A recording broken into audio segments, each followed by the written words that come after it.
thank God that from the beginning of my Christian life, I decided to live wholeheartedly for Christ. मैं प्रभु का धन्यवाद देता हूं कि मेरे मसीह जीवन के शुरुआत से ही मैंने तय किया कि मसीह के लिए पूर्ण हृदय के साथ मैं जीवन जीऊंगा। You know how God rewarded me for this? क्या आप जानते हो इसके लिए परमेश्वर ने मुझे किस प्रकार से प्रतिफल दिया? The very next year, अगले साल ही, after this happened, ये घटना के बाद, when I was 24 years old, जब मैं 24 वर्ष का था, God said, I'm calling you out of the Navy to serve me. परमेश्वर ने कहा मैं तुम्हें नौसेना से बाहर बुला रहा हूं मेरी सेवकाई के लिए। And I put in my resignation मैंने अपना इस्तीफा दिया, and I left the Navy, मैंने नौसेना छोड़ दी, and that was the biggest promotion of my life. और ये मेरे जीवन का सबसे बड़ा प्रमोशन था। And I got 100 stripes on my shoulder. इसके बाद मुझे अपने कंधे पर 100 स्ट्राइप मिल गए। I became the most important person in the world, a servant of God.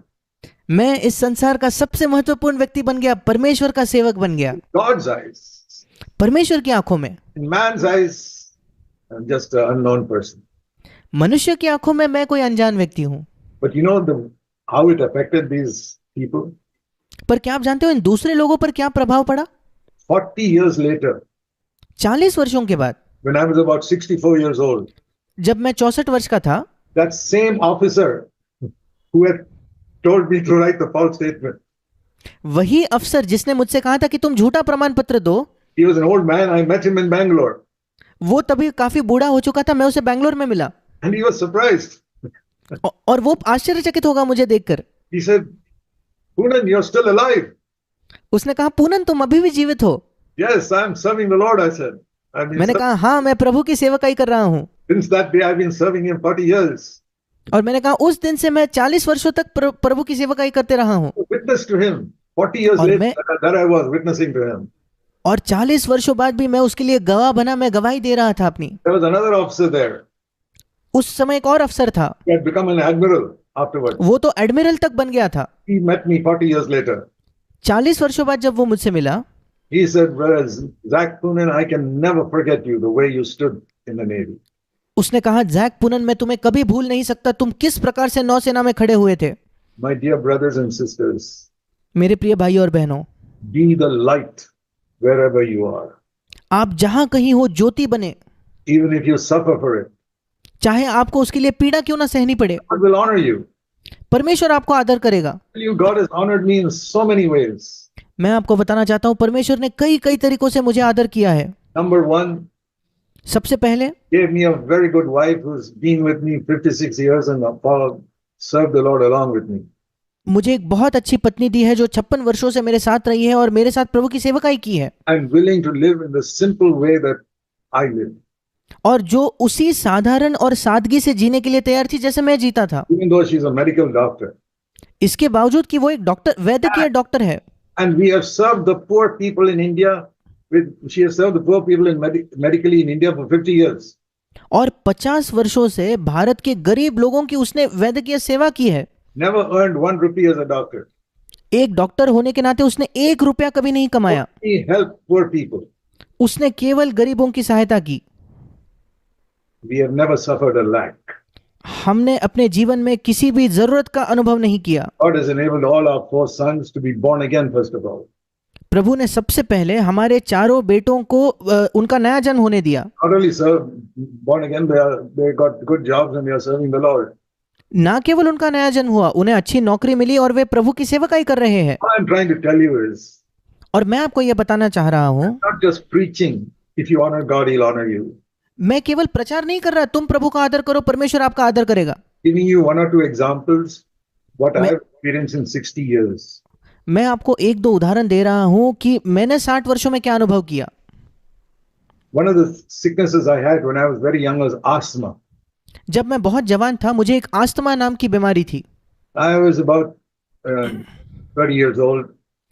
जब मैं 30 वर्ष का था लगभग, and I couldn't, when I first moved to Bangalore, I couldn't breathe properly in some seasons of the year. जब मैं पहले बार बेंगलोर में आया तो वर्ष के कुछ ऐसे समय थे कि मैं अच्छे से सांस नहीं ले पाता था। So I had to get this pump and I couldn't lie down. I'd sit on a chair the whole night and keep pumping into my mouth in order to breathe. और क्योंकि मुझे दमा था, मैं सो नहीं सकता था, मुझे रात भर बैठना पड़ता था, एक पंप से इस्तेमाल करना होता था क्योंकि मैं सांस नहीं ले पाता था। Because they said Bangalore is a place where many people get asthma. और लोगों ने कहा बैंगलोर एक ऐसा शहर है जहां कई लोगों को अस्थमा होता है। But I said, Lord, you only led me to come to Bangalore. I didn't और come. मैंने प्रभु से कहा, प्रभु तू ही ने तो मुझे यहाँ लाया है, मैं खुद से यहाँ नहीं आया। I trusted the Lord. मैंने परमेश्वर पर भरोसा किया। God filled me with the Holy Spirit. परमेश्वर ने मुझे पवित्र आत्मा से भरा। He healed me of my asthma. उसने मुझे मेरे दमा की बीमारी से चंगा किया। And I've never had asthma for 50 years now. और अब 50 वर्षों से मुझे कोई ये बीमारी नहीं हुई है। What am I trying to tell you? मैं आपको क्या बताने की कोशिश कर रहा हूँ? If you honor God, He will honor you. अगर आप परमेश्वर का आदर करोगे तो वो आपका आदर करेगा। You remember that verse? क्या आपको वो वचन याद है? I showed you 1 Samuel chapter 2 verse 30. जो वचन मैंने आपको दिखाया, पहला शमूएल 2:30। It's very easy to remember. बहुत आसान है याद रखना। Can you remember 1 2 3 0? क्या आप इस अंक को याद रखोगे? 1 2 3 0। 1 2 3 0. 1 2 3 0। That is it. 1 Samuel 2:30. वही है पहला शमूएल 2 अध्याय 30 वचन। Remember it all your life. अपने जीवन भर इसे याद रखे। Write it on a piece of paper and keep it on your table. किसी कागज पर लिखकर आपके मेज पर उसे रख दीजिए। I have lived by that. मैं उस वचन के अनुसार जीवन मैंने जिया है। That's how I talk to my heavenly Father. मैं अपने स्वर्गीय पिता से ऐसी बात करता हूँ। Lord, I am going to honor you. प्रभु मैं तेरा आदर करने वाला हूँ। Whatever the situation, whatever the risk, चाहे कोई भी परिस्थिति क्यों ना हो, कोई भी खतरा क्यों ना हो, if I'm going to lose my life, अगर मैं अपना जीवन क्यों ना खो दूं, I am going to honor you. मैं तेरा आदर करूंगा। And if you don't honor me, और अगर तू मेरा आदर नहीं करता तो the first time in 6,000 years that you broke your promise. पहली बार होगी 6000 वर्षों में जब तूने अपना वायदा तोड़ा है। I say that. I said, मैं Lord, ये कहता the हूँ। first time in 6,000 years you break your promise.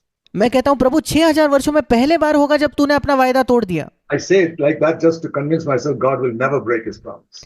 मैं ये क्यों कहता हूँ? अपने आप को ये तसल्ली देने के लिए कि प्रभु अपने कोई भी वायदे को तोड़ता नहीं। 6,000 years of human history, God has never broken his promise. 6000 वर्षों का मनुष्यों का इतिहास है, परमेश्वर ने किसी वायदे को नहीं तोड़ा है। Think he's going to break it now? क्या आपको लगता है आज वो अपना वायदा तोड़ेगा? I've sought to follow the Lord now for 65 years. अब 65 वर्षों से मैंने प्रभु के अनुसरण करने की कोशिश की है। More than 60 of those years, I've really sought to honor God. उनमें से 60 से ज्यादा वर्ष तो मैंने प्रभु का आदर करना चाहा है। I can say honor honestly. Every single time God has honored me. मैं ईमानदारी से कह सकता हूँ हर एक बार परमेश्वर ने मेरा आदर किया है। For food and clothing, खाना हो, वस्त्र हो, for a house to live in, एक घर जहां मैं रह सकूं, for the ability to pay for rent or whatever it is for a house, चाहे उसका किराया मुझे चुकाना हो या जो भी पैसा चुकाना हो, feeding my children, मेरे बच्चों की पढ़ाई लिखाई के लिए, without asking any human being.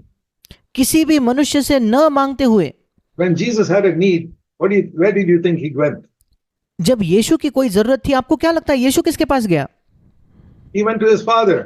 वो अपने पिता के पास जाता था। Father, I have a need now. पिता अब मेरी कोई जरूरत है। And God took care of his need. और पिता ने उसकी जरूरत को पूरा किया। So he didn't get money coming from heaven. और उसे स्वर्ग से कोई पैसा नहीं मिलता था। God would prompt somebody to give him some money. परमेश्वर किसी के हृदय में ऐसी भावना देता था कि कोई उसे पैसा दे देता था। Luke chapter 8. मेरे साथ निकालिए लूका उसका 8वां अध्याय। How Jesus lived. यीशु कैसे जीता था? Where did he get money from? उसे अपना पैसा कहां से मिला? See Luke chapter 8. लूका उसका 8वां अध्याय। But up to age of 30, he was working as a carpenter. 30 के वर्ष की उम्र तक वो बढ़ाई का काम करता था। There he earned his own money. उसके बाद वो अपना तब तक वो अपने जीविका खुद कमाता था। After that, he was a full-time worker for God. उसके बाद वो परमेश्वर के लिए एक पूर्णकालीन सेवक था। And we read here, हम यहाँ पढ़ते हैं chapter 8, Jesus went going from city to village preaching the kingdom of God. लूका 8 इसके बाद वह पहला वचन, इसके बाद वह नगर और गांव प्रचार करता हुआ गया। Jesus said, if you seek God's kingdom first, all the other things will be added to you. और यीशु ने खुद कहा अगर तुम परमेश्वर के राज्य की पहले खोज करोगे तो बाकी सारी चीजें तुम्हें जोड़ दी जाएगी। Went preaching the kingdom of God with the 12 disciples with him. और यहाँ लिखा है कि परमेश्वर के राज्य का सुसमाचार सुनाता हुआ फिरते लगा और 12 शिष्य उसके साथ थे। So there were 13 people who needed all their daily needs. 13 लोग थे जिनको अपने प्रतिदिन की आवश्यकता थी, जरूरतें थी। Some of them, like Peter, had a family to support also. उन 13 में से कुछ थे पतरस की तरह, उनका तो परिवार था जिनका देखभाल करना था। It says in verse 3 how they got their money. तीसरे वचन में लिखा है कि उन्हें अपना पैसा कैसे मिलता था। Joanna, the wife of Cusa, Herod Stewart, Susanna, and many others were contributing to their support from their private means. और हेरोदस के भंडारी खुजा की पत्नी योआना और सुसन्ना और बहुत सी अन्य स्त्रियां ये अपनी संपत्ति से उसकी सेवा करती थी। Jesus never asked anybody for any money. यीशु ने किसी से कभी कोई पैसा नहीं मांगा, People came and gave him. पर लोग आकर उसे देते थे। One of them was the palace manager of Herod, which a wealthy man must have been. और उनमें से एक तो हेरोदस राजा के महल का भंडारी था। वो कितना अमीर व्यक्ति होगा। Wife was a follower of Christ. उसकी पत्नी एक शिष्या थी। And she asked her husband, can I give some money to Christ? उसने अपने पति से पूछा होगा, क्या मैं मसीह को कुछ पैसा दे सकती हूँ? He said, sure, take. उसने कहा ठीक है, ले जाओ। How God miraculously provided.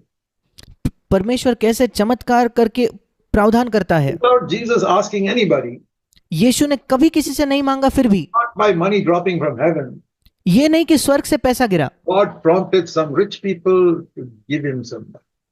परमेश्वर ने कुछ अमीर लोगों के मन में डाला और उन्होंने यीशु को पैसा दिया। Not the way today preachers write letters and say, I'm doing this, support me. Not that type of rubbish. आज के प्रचारकों की तरह नहीं, जो पत्र लिखते हैं, लोगों को बताते हैं मैं ये कर रहा हूँ, वो कर रहा हूँ, इस प्रकार का कचरा नहीं। Jesus never did anything like that. यीशु ने ऐसा कुछ नहीं किया। I'm taking all these examples to say to you, my dear brothers, honor God and God will honor you. मैं इन सारे उदाहरणों का इस्तेमाल इसलिए कर रहा हूँ भाइयों, आपसे ये बताने के लिए कि आप परमेश्वर का आदर कीजिए, परमेश्वर आपका आदर करेगा। He can heal your sicknesses, वो आपकी बीमारियों को चंगा कर सकता है, help thee, वो आपको स्वस्थ रख सकता है, provide your need. आपकी जरूरतों को पूरा कर सकता है। You honor God अगर आप परमेश्वर का आदर करोगे, from the childhood onwards, you teach your children to honor God. उनके बचपन से अगर आप अपने बच्चों को सिखाओ कि वो परमेश्वर का आदर करें, Then your children will also grow up to honor God. फिर आपके बच्चे भी बड़े होंगे प्रभु का आदर करते हुए। Many children are wayward because they are not brought up in a proper way from childhood. कई बच्चे भटक जाते हैं क्योंकि बचपन से उन्हें सही तरीके से बड़ा नहीं किया जाता। The Bible says you train up a child in the way it should go. Bible हमें बताती है एक लड़के को वैसे शिक्षा दो, वैसे सिखाओ जैसे उसे जाना चाहिए। Proverbs 22 verse 6. नीति वचन 22 उसका 6। Train up a child in the way he should go. लड़के को उसी मार्ग की शिक्षा दे जिसमें उसे चलना चाहिए। That is our job. ये हमारा काम है। What is God's promise? परमेश्वर का वायदा क्या है? The next part of that verse, when he is old, he will not depart from it. और वो बुढ़ापे में भी उससे न हटेगा। That always you find your part and then God's promise. हमेशा आप देखते हो दो हिस्से हैं, एक परमेश्वर का भाग और फिर उसका वायदा। एक हमारा भाग और परमेश्वर का वायदा। Saw that earlier in Matthew 6. Seek the kingdom of God first. All these things will be added to you. हमने मत्ती 6 में भी देखा, पहले तुम परमेश्वर के राज्य की खोज करो, ये सारी चीजें तुम्हें जोड़ दी जाएगी। My part is to seek God's kingdom. मेरा भाग क्या है? मैं परमेश्वर के राज्य की खोज करूं। To add all that I need: food, clothing, shelter, education of my children, everything. उसका भाग क्या है? वो मेरी जरूरतों को पूरा करे, भोजन हो, वस्त्र हो, कपड़े हो, रहना हो, मेरे बच्चों की पढ़ाई लिखाई क्यों ना हो। I don't have to write letters or beg from any human being. मुझे पत्र लिखने की जरूरत नहीं, किसी व्यक्ति से भीख मांगने की जरूरत नहीं। My Father is richer than any human being on this earth. मेरा पिता इस पृथ्वी के किसी भी मनुष्य से अमीर है। I have to only tell him, मुझे केवल उसे बताना है, Lord, I have a need now. प्रभु अब मेरी कोई आवश्यकता है। I have to get some clothes for my children. I have to educate my children. मुझे अपने बच्चों के लिए कपड़े खरीदने, मुझे अपने बच्चों को पढ़ाना है।